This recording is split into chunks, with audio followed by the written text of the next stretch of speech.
ভক্তদের আশীর্বাদ করো, তোমার সেবাই যেন সবাই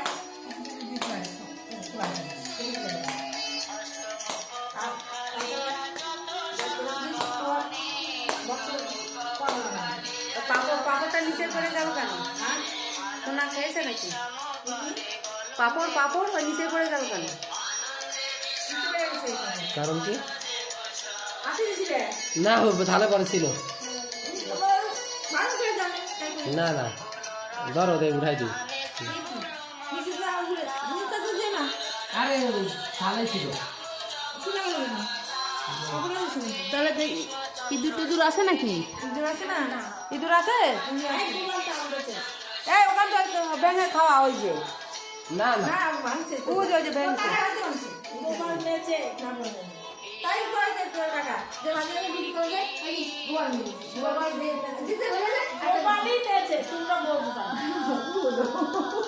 হ্যাঁ হ্যাঁ ঠিক বলেছি। গোপাল পাপড় বাজার দাম দেখে না গোপাল আসছে না, গোপাল